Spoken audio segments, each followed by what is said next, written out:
Magandang umaga po, simula na ng ating panibagong linggo at narito na ang tayan ng ating panahon ngayong araw nga ng Lunes, October 16, 2023. Sa ating latest satellite images, mayroon ho isang low pressure area dito sa may bahagi, western section ho ng Central Luzon at hulitong namataan mahigit 980 kilometers kanluran ng Central Luzon. Hindi naman ito inaasahan na makaka-apekto sa ating bansa dahil yung movement ho nito papunta dito sa may mainland Asia. No? Samantala, ngayon ho, ang umiiral ay ang tinatawag nating northeasterly surface wind flow. Ibig sabihin ito yung hangin nagmumula sa hilagang silangan dahil nga natapos na yung habagat at patungo na tayo sa panahon naman na tinatawag nating amihan. Sa kayo, nasa tinatawag na transition period tayo.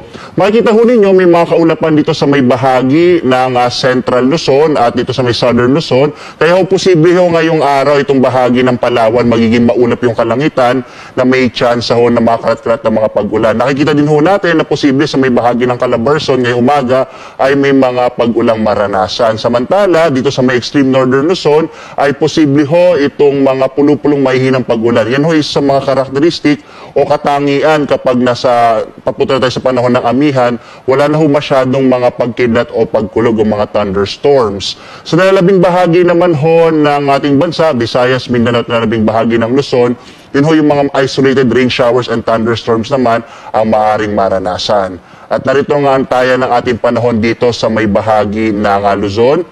Makikita ho natin na yung bahagi ng Palawan ay may malaking tsansa ng mga pag-ulan sa araw na ito, dulot nga ng trough o extension ng low pressure area na nasa labas naman ng Philippine Air Responsibility. Sa nalalabing bahagi naman ho ng Luzon, makikita ho natin dito sa may extreme northern Luzon, yung bahagi ng Cagayan, Apayao at Isabela, posible ho makaranas at Batanes, ay posible makaranas ng pulupulong mahihinang pag-ulan habang may mga pagkidlat pagkulog naman sa nalalabing bahagi ho ng Luzon. Yung agwat nga ng temperatura sa lawag nasa 24 to 33 degrees Celsius, sa Baguio 16 to 23, sa Metro Manila hanggang 31 degrees Celsius, hanggang 33 degrees Celsius naman sa Tuguegarao, sa Legazpi 24 to 32, sa bahagi ng Tagaytay nasa 22 to 29, sa Kalayaan Islands 25 to 30, habang sa Puerto Princesa 25 to 30 degrees Celsius. Daho tayo sa Visayas at Mindanao, makikita ho natin dito sa may bahagi ng Visayas ay mga isolated rain showers and thunderstorms din ho yung mararanasan, gayon din sa malaking bahagi ng Mindanao sa araw na ito.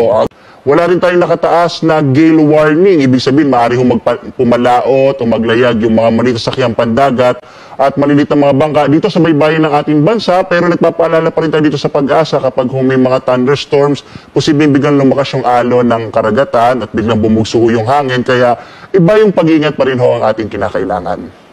At ang araw natin ay sisikat mamayang 5:48 na umaga at lulubog, ganap na 5:36 ng gabi. At live po na nag-uulat mula dito sa Pag-asa Weather Forecasting Center. Ako si Obet Badrina. Maghanda po tayo lagi para sa ligtas na Pilipinas. Have a blessed day po sa inyong lahat. Maraming salamat sa inyong panonood.